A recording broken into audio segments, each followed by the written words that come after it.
So today we have Sojourner Truth, aka Angela.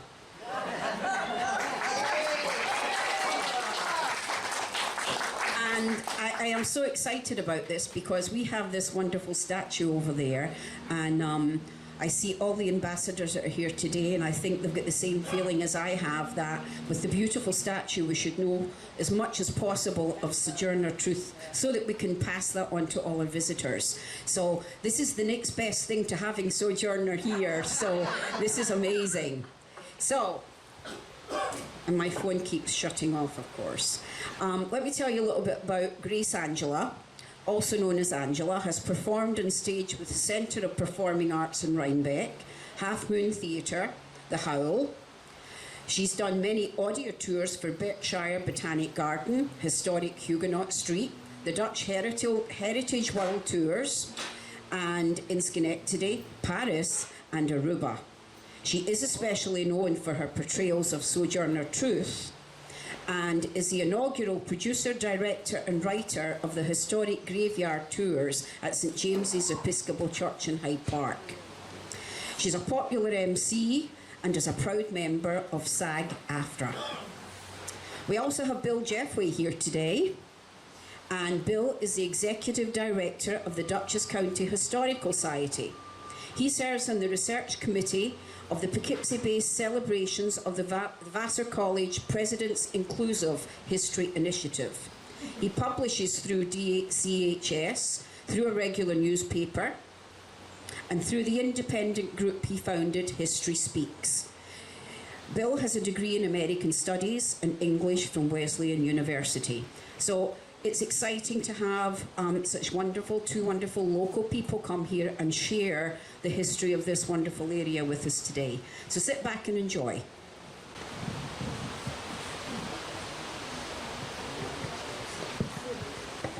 I was born Isabella in the late 1790s on Rondout Creek, near where it joins the Walkway River in Hurley, in the town of Rosendale, on this side of the river. There's a little historic plaque there. Maybe you've seen it.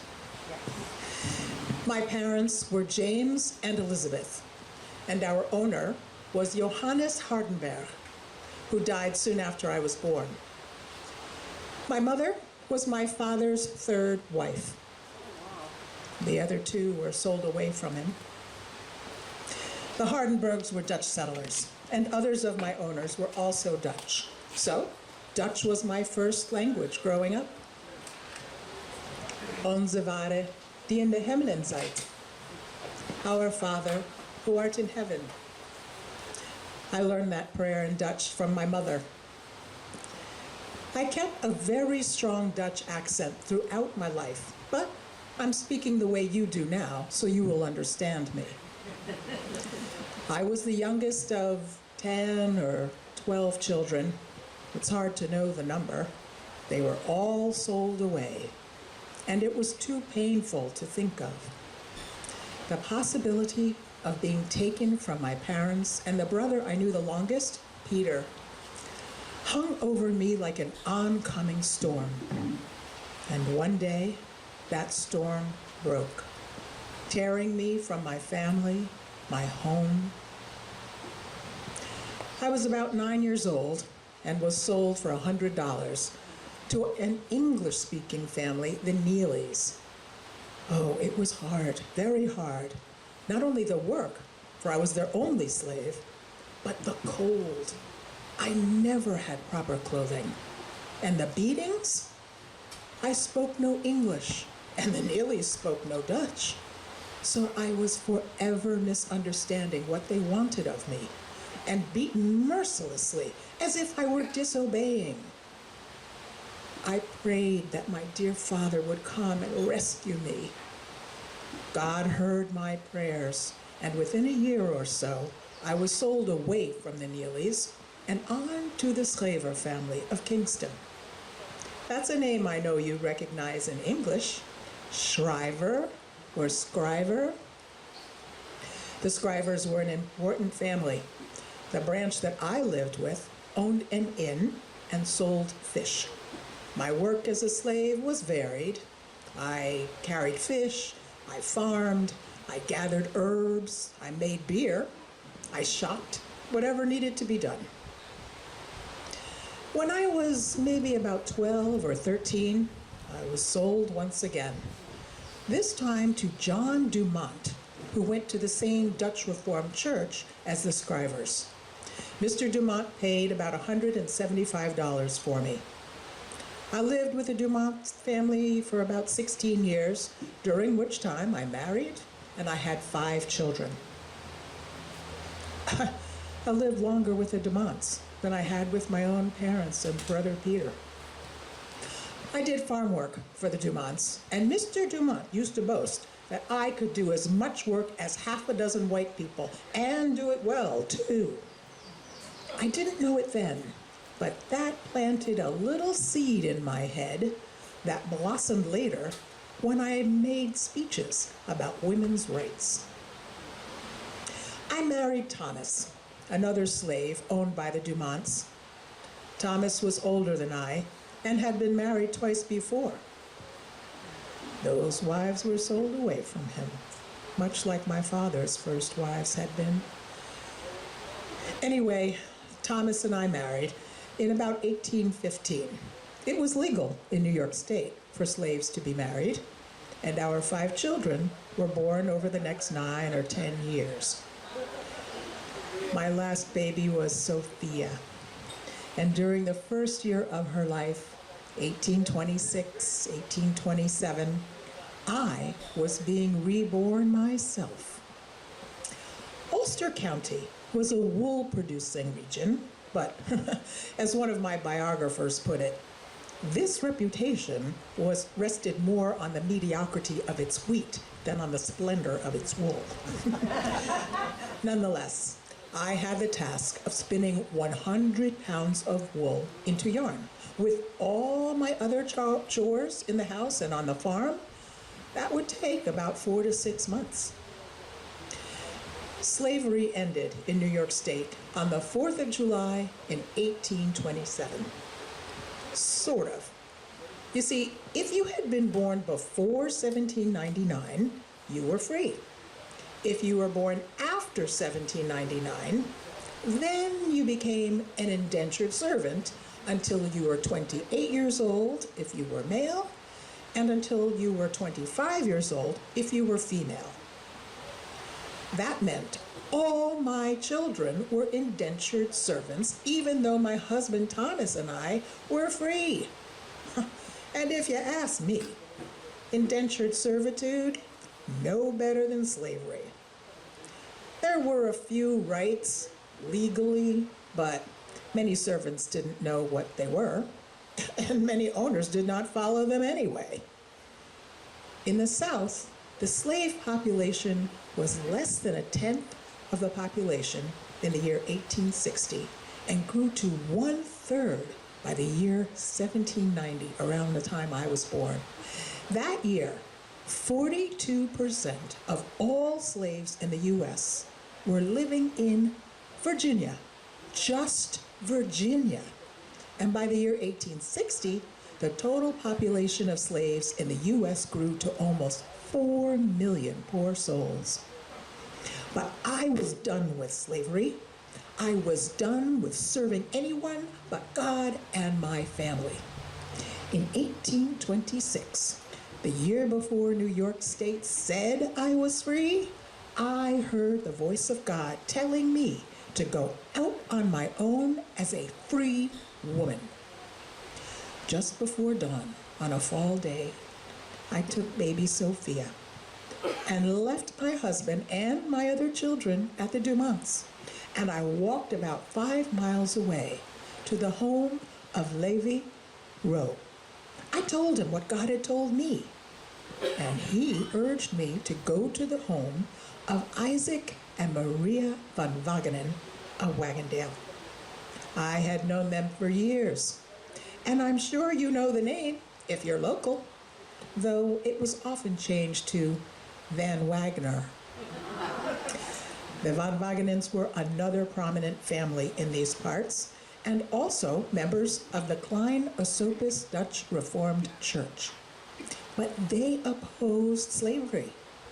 When Mr. Dumont came after Sophia and me, the Van Wagenens paid him $25 for me and $5 for baby Sophia. I thanked God. And I took the name Isabella von Wagenen for the year that I lived with these most excellent people. For some time, I had been following the Methodist Church. I lived and dressed simply. I gave up drinking liquor, although I didn't give up smoking for another 40 years.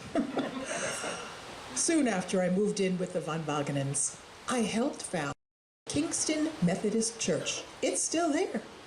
Our beliefs in the Holy Spirit and our style of worshiping are what you would recognize as Pentecostal today. Not only did black worship with white in this church, but women were allowed to speak freely of their love for God and give witness to His goodness. This was the beginning of my many years of preaching. This was also the time when I needed the Holy Spirit's help. My son Peter, only 5 or 6 years old and named after my beloved brother, had been sold by Mr. Dumont to his wife's cousin, who in turn sold him to his brother, who then sold poor Peter again, this time to a brother-in-law in Alabama. Alabama! 1,000 miles away. It was illegal to do so in New York State against New York State law. I appealed to the Dumonts and to their cousins and then their in-laws, but to no avail. But the Holy Spirit was there for me. With money and introductions from Ulster County Quakers and some prominent Dutch lawyers, I entered a complaint with the Ulster County Grand Jury. That's right, a black enslaved woman. They say the first black woman to sue a white man in the United States. It took about a year, but my Peter was returned to Ulster County and returned to me. He was in a frightful state. He had been beaten savagely. He was depressed and frightened. But the courts released him from indentured servitude, and I took him to New York City in September of 1828, where we found work and lodgings with other Methodists. I started attending what we called free meetings, sort of like informal church meetings in people's homes. Anyone could attend them and speak, and attend them and speak I did. I found that people listened to my words, the stories of the Holy Spirit in my life. And I began to preach in camp meetings around the city, and even in Westchester, Croton, for example. Between 1829 and 1831, I became known as a powerful and moving preacher. I traveled all around New York, and even to Connecticut and Massachusetts. I was introduced to the Northampton Association for Education and Industry in Western Massachusetts. It was a community of blacks and whites that lived and worked together in the hopes of curing the world from the savagery and the injustice. The president of the American Anti-Slavery Society was there, as was Frederick Douglass and other forward-thinking individuals. It was here in June 1843 I was born again, choosing to name myself Sojourner Truth. After 30 years of slavery and 15 years of making myself free through the power of the Holy Spirit, I now travel throughout the United States, denouncing enslavement and enslavers, and advocating temperance, freedom, women's rights, and women's suffrage, a woman's right to vote. I gave speeches, I preached, and I discussed and debated with others. I could neither read nor write, but my biographers will tell you that I was highly intelligent and the common understanding of illiterate did not apply to me. On top of this 5'11" body was a brain filled with ideas, conviction, persuasive arguments, and a little wit. While I may not have been able to write my own accounts, my own letters, my own essays, others captured them relatively accurately. I say relatively. You will see articles and biographies that have me speaking with a Southern accent. I was no Southerner. As I said, I was born and raised right here in New York State, outside of Kingston. Frederick Douglass had written his autobiography to great acclaim and made some money from it too. I dictated my life story to Oliver Gilbert, and it was published in 1850. I was determined to own my own home and land, and I decided to earn the money to pay for it the way Frederick Douglass had sold his story. In fact, I was able to purchase a little house in Northampton, Massachusetts on Parker Street, and I finally paid off the $300 mortgage in 1854. I was about 57 years old. How many of you have paid off your mortgage at age 57? I was speaking everywhere about anti-slavery and women's rights. In May 1851, I spoke at the Ohio Women's Rights Convention in Akron. It was held in a church. It was packed. I sat on the steps to the pulpit because it was so crowded. You must understand that back then, women and children were expected to be seen and not heard. It was not considered proper for a woman to speak publicly, to congregate publicly without her husband. And certainly it was not considered proper for a woman to have an opinion about anything other than domestic life. So, a convention of hundreds of women was considered outrageous. Believe it or not, men and women alike thought there would be riots, or maybe women dressed up as men, or maybe women stripping themselves naked. Some journalists and others reported on the convention, and they talked about how well behaved, how well spoken, and how well dressed we were. Some of my sister speakers were not in agreement about the issues of slavery and race being a part of the suffrage movement, even whether black people belonged in women's rights meetings at all. But others, black and white, male and female, thought that race within the issue of sex should be acknowledged. Some of my black sisters fell silent about women's rights when black men's rights were in question. They rallied to the side of black men and let the question of sex go. This was to be a continued debate, one on which I usually stayed neutral. I was a black woman. How could I separate myself in two? Mr. Marius Robinson wrote an editorial in the only anti-slavery paper west of the Alleghenies. It was called the Anti-Slavery Bugle. An editorial said, "The business of the convention was principally conducted by the women. The manner in which they acquitted themselves we think, have convinced the most skeptical." And the Boston Liberator said, "No person could have attended this convention and then said that woman was unqualified to sustain an equal position with man." Mr. Marius Robinson was used to my way of speaking and wrote down my speech that day as best as he could. There are later, more embellished versions and dramatized ones, but Mr. Robinson's account was published right after I made the speech and is perhaps the most accurate. First of all, I did not presume. I asked the convention organizers, "May I say a few words?" And only when I was invited did I speak. I want to say a few words about this matter. I am for a woman's rights. I have as much muscle as any man. I can do as much work as any man. I have plowed, I have reaped, I have husked and chopped and mowed. And can any man do more than that? I have heard much about the sexes being equal. I can carry as much as any man, and I can eat as much as any man too, if I can get it. I am as strong as any man that is now.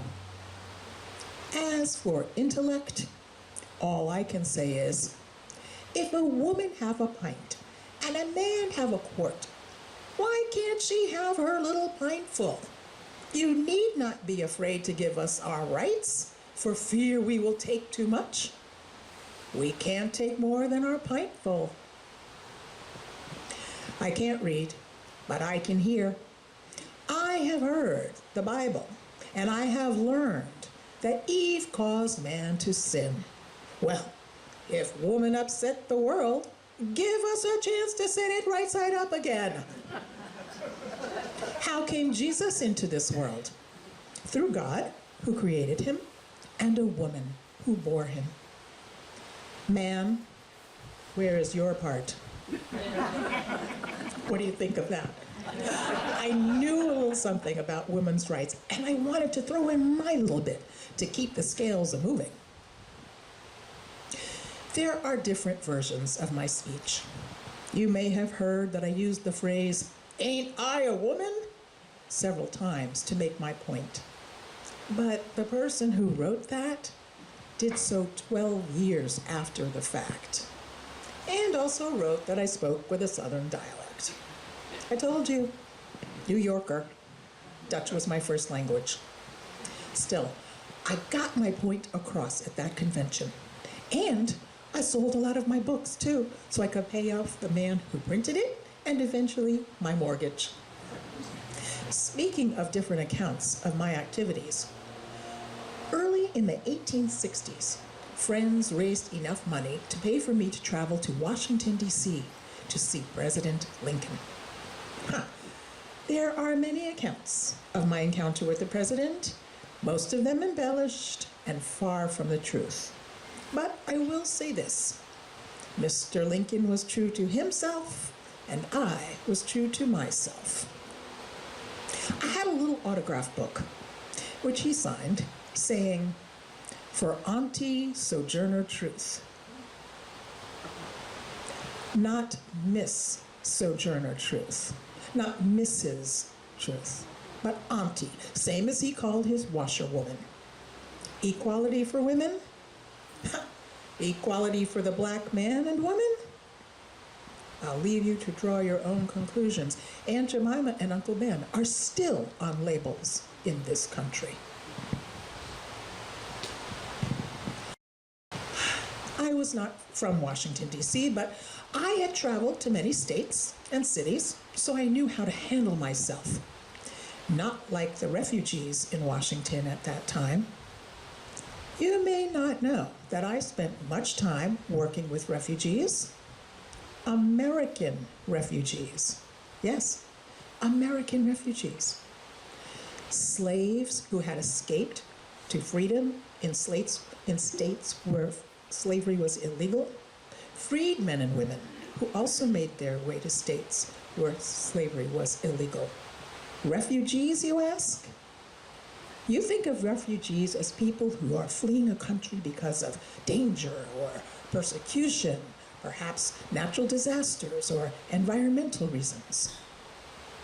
Now, think of the men and women who fled from enslavement to the north, or even to Canada if they could get there. Refugees. And what does a former slave from a Georgia cotton plantation or a former slave from a Louisiana sugar plantation do when he or she arrives in New York City or Washington, D.C.? What kind of work can a former household slave get when she arrives in Philadelphia? Can she read or write? Can she do her sums and handle money? Being freed by an enslaver or by the Emancipation Proclamation did not give the former slave a place to live, a job, a community of friends and family. These were refugees, plain and simple, both before and after the abolition of slavery. And for several years, they were my focus. When I arrived in Washington, D.C. in 1864, tens of thousands of former slaves from neighboring Maryland and Virginia had fled there. I went to refugee camps set up by the federal government and run by the Reverend D.B. Nichols. I worked there and at some other camps operated by the National Freedmen's Relief Association and also the Freedmen's Bureau. I received room and board and sometimes a cash stipend from the Freedmen's Bureau. And in 1870, the Freedmen's Bureau paid me $390 for 26 months of work. I used that money towards the mortgage of my house. Never get behind on your mortgage. My work with the refugees included advice on moral living. You know I'm a God-fearing and God-loving woman. And preaching is what I do. And I talk to them about how things were done in the North. For example, cooking recipes and methods were different in the North. A woman might have been the best cook on any plantation in her parish in Louisiana, but that wouldn't have gotten her a job in a fashionable home up north. I also talked to the refugees about white Northerners who had been advocating for their cause for so many years. Most had no experience with white people against slavery, and I encouraged them to learn how to be independent. Not an easy thing for people whose lives had not been their own. But I, too, had been enslaved. I knew something about their former lives. You see, the scale of slavery in the North was not like slavery in the South, though it was just as evil. Half the black slaves in New York State lived in communities of 20.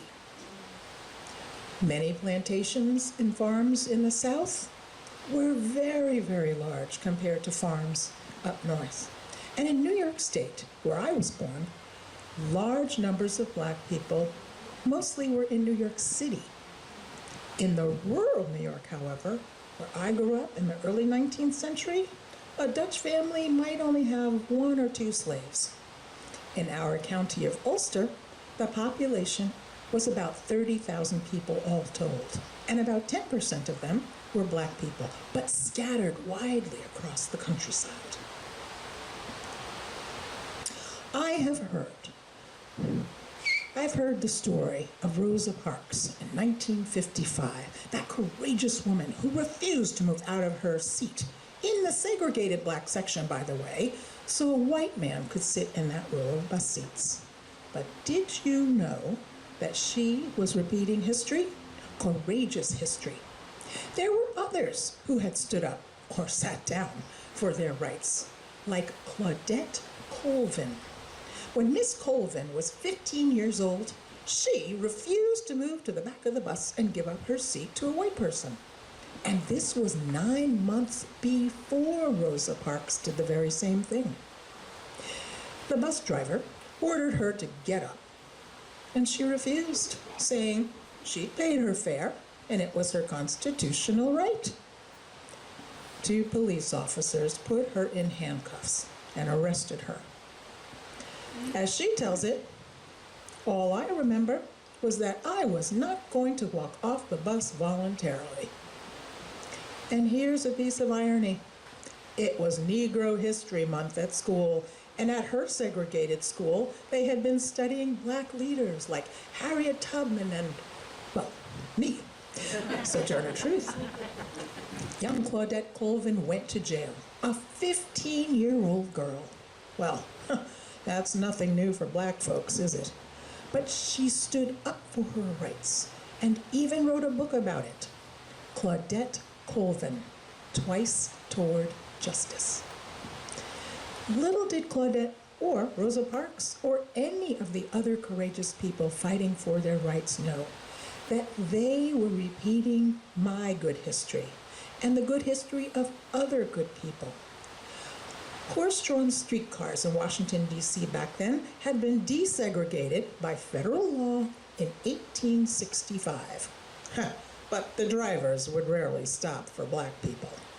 One time, I was getting on a streetcar behind my white colleague, Josephine Griffin, an abolitionist from Ohio. I had known her for years. Well, she got on, and then the driver just took off before I could get on. The streetcar dragged me a little ways before stopping. Mrs. Griffin and I took the conductor's badge number. He saw me trying to mount those steps. And we contacted the streetcar company president, who was a sympathetic northerner. The conductor was dismissed. Another time, a conductor and driver pretended not to see me when I signaled for them to stop. Another streetcar was coming along and tried to pass me by also, but I raised my hand and I yelled, "I want to ride. I want to ride. I want to ride." Well, I stopped the streetcar and all the traffic around the streetcar blocked it from moving. I got on. People on the streetcar were laughing at my success. And the conductor said to me, "Go forward, where the horses are, or I will throw you out."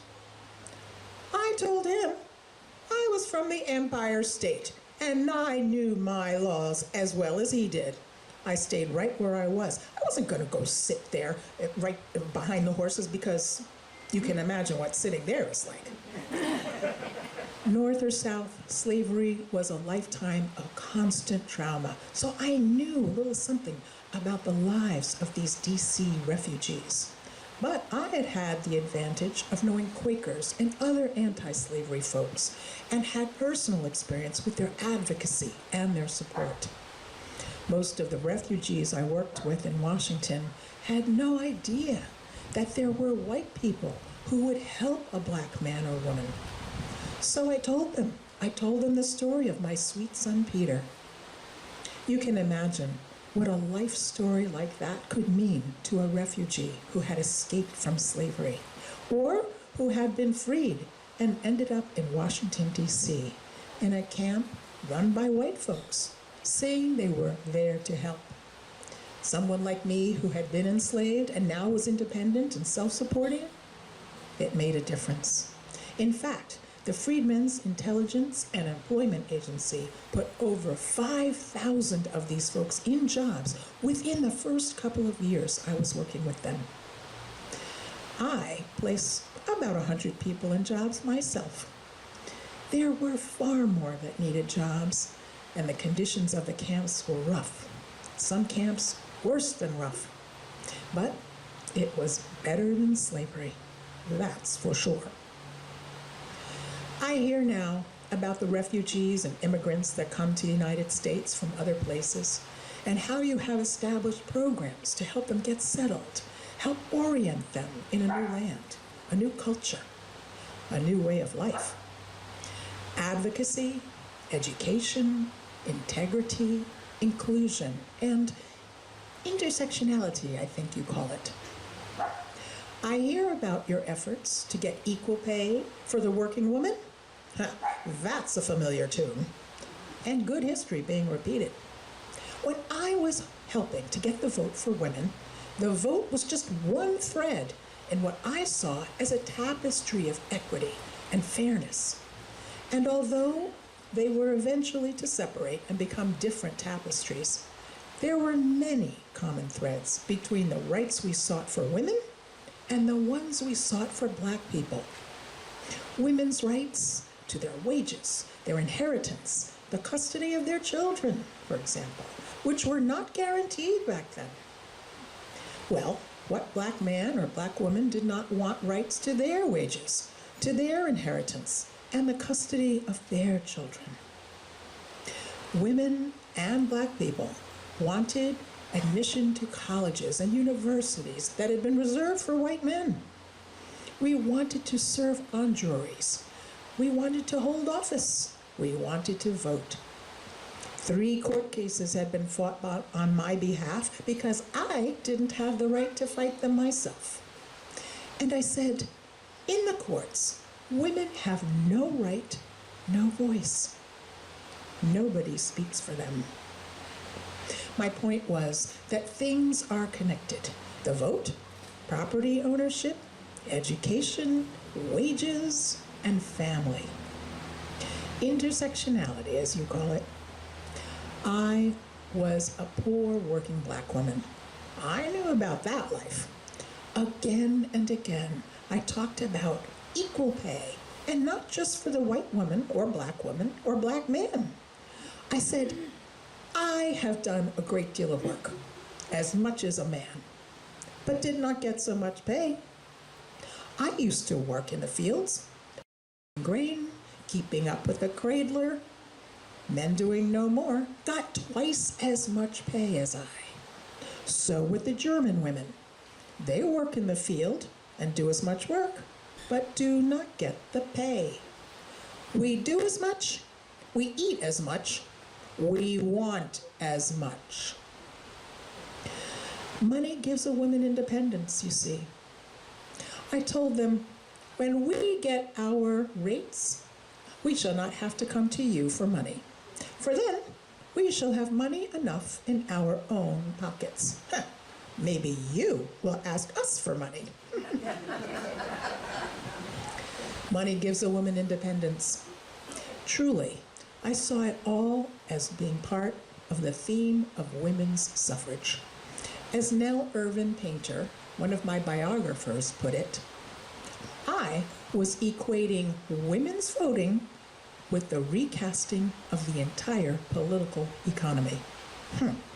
Illiterate indeed. Elizabeth Cady Stanton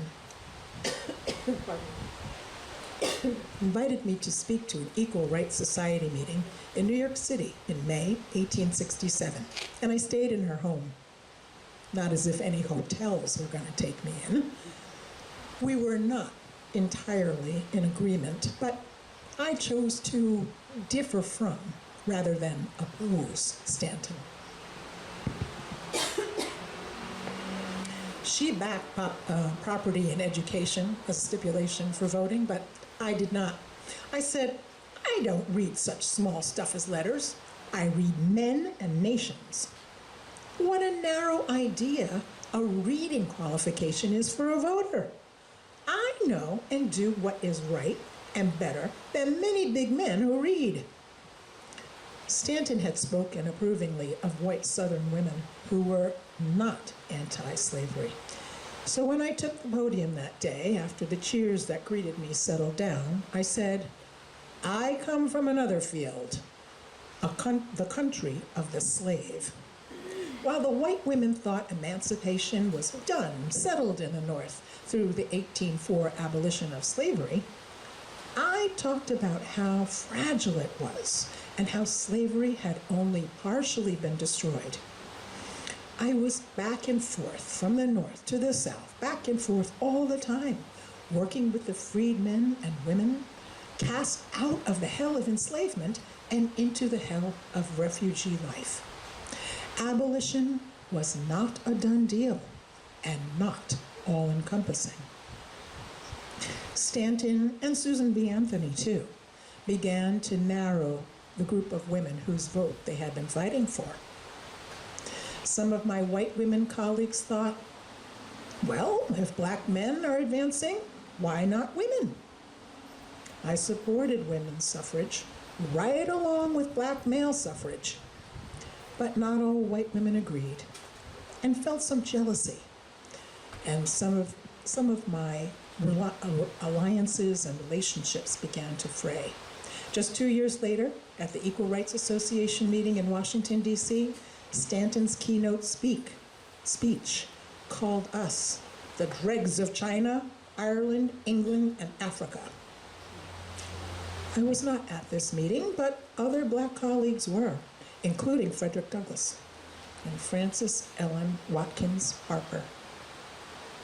The Equal Rights Association split into two different suffrage associations, one that supported black male suffrage and one that did not. I was over 70 years old at the time, but spoke almost daily in New York City, not uncommonly to crowds of thousands, about all women's rights and all men's rights. In the end, I spoke at the American Women's Suffrage Association meetings and supported Susan B. Anthony and other friends in Rochester, New York. I am honored and humbled that I am the one strong black woman in the book called History of Women's Suffrage. You can look that up. What should we do, Sojourner, you ask me now? The 15th Amendment gave black men the right to vote. The 19th Amendment gave all women the right to vote. And yet there are still impediments keeping people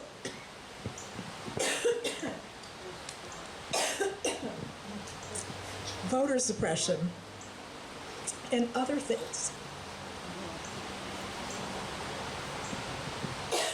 Thank you.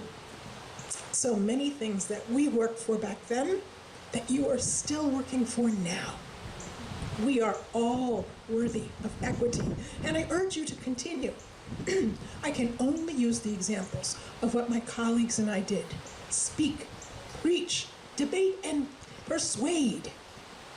Use facts. Use your life stories. Use arguments that touch the heart and the mind. Much opposition comes from fear. Figure out what your opponents are afraid of and speak to that. And vote. That right to vote is something we worked hard for you. And when you feel discouraged, I hope you will take heart. If you think of me, Sojourner Truth.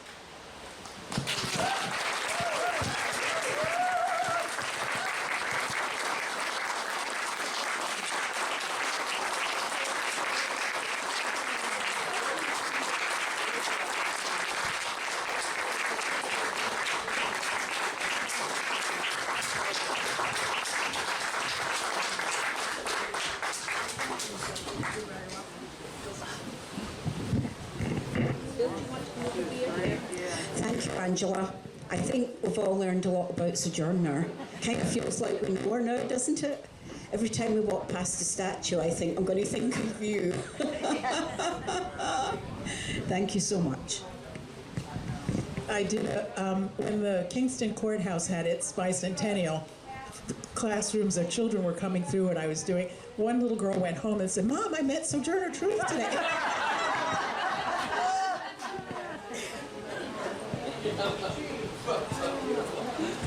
Thanks a lot. Okay, just shifting gears a little bit. I think Nancy Foster is out handing some flyers that have a QR code, and I thought, given time, I have nothing else, and I'm happy to stay. I thought maybe I could just structure about 5 or 10 minutes worth of things and then ask for questions. But if you don't use QR codes, if you just Google the Walkway Freedom Trail, you should get an online version of the trail, because I think we can all take such inspiration from the experience we just had with Sojourner Truth that was very moving and very relevant for everything today that we're dealing with, and also, to be honest, a source of inspiration for the challenges that we face. So on the other side of the walkway, when you're walking on the walkway, the beautiful, enormous, inspiring walkway, you'll start to see College Hill come into view, and then it'll be right ahead of you. And there's an extraordinary story at College Hill, because we heard about Frederick Douglass today. In 1858, Frederick Douglass spoke to 4,000 people at College Hill. And it was a very particular and special time, because it was the 1858 election where Abraham Lincoln was running for U.S. Senate. We know that he lost that, but it set him up well for being president. And Frederick Douglass, in speaking to 4,000 people, talked about Lincoln's House Divided speech.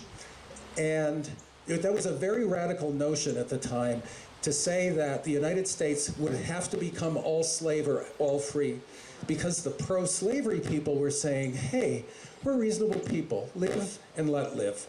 If the North wants to be free, let it be free. If the South wants slavery, let it allow enslavement. So it was very radical to say, no, this isn't going to work. And when you meet the people on this trail, the local people who were experiencing day to day the challenges of a divided house, you will find the beautiful, powerful Hudson River as a means of escape from the Underground Railroad, but you'll also find that the story of being sold into slavery, a free black person, usually a young boy, being sold into slavery in the South was more common than you would imagine.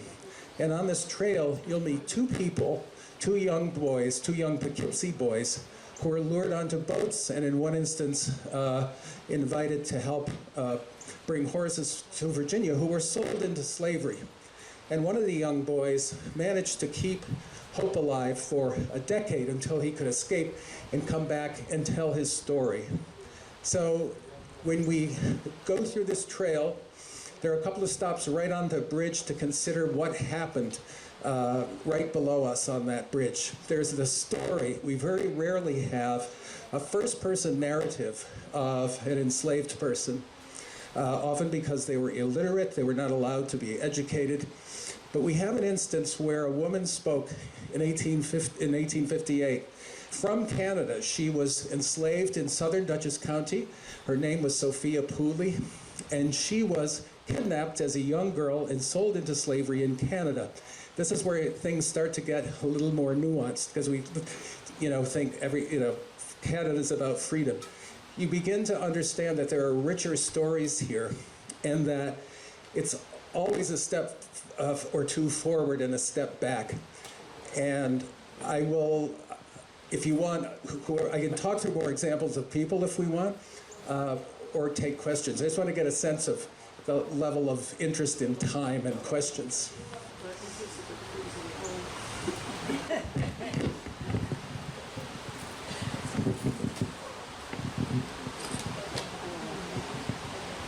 So one of the things we've put on the trail is the story of the Boland family. Some of us know that Jane Boland was born in Poughkeepsie and was the first black female judge in the United States in 1929. But if you look back to the story of her father, Gaius Boland, who was the first black lawyer in the county, but especially to her grandfather, her paternal grandfather, we heard Sojourner Truth talking about advocacy for education, higher education, and public education of blacks at the time.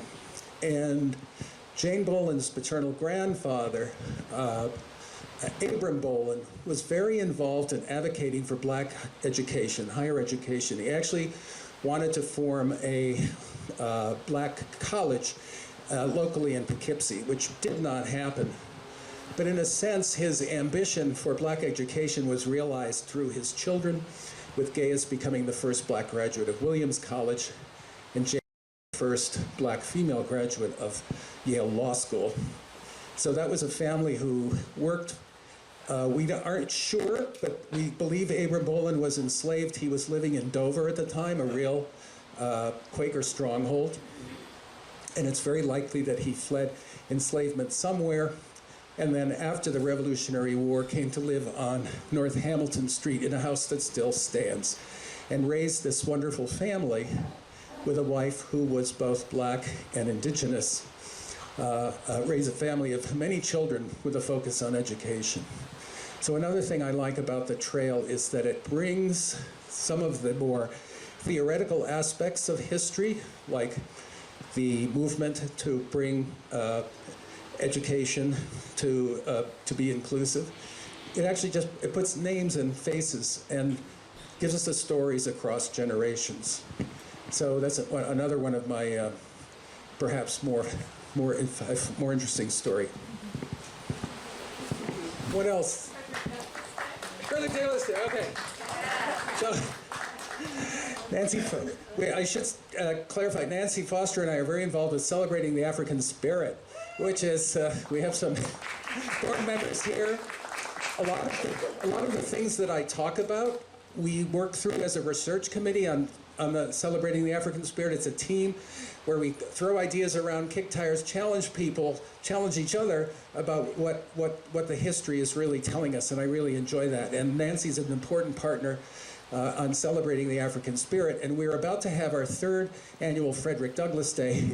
It takes place around the time that Frederick Douglass spoke. He spoke on Emancipation Day, which was an August 1st date. We don't do things on Sunday. So this year it's July 29, I think. Is it? Right. Yes, it's a Saturday, July 29th around noon. So just keep your eyes and ears open for that, because we have a great assembly of some local talent in this instance, where we have some performances and music and food. So keep an eye out for that. Did I forget anything? So that takes place at College Hill, at the summit of College Hill. Thank you all. Thanks so much. Go around. Thank you.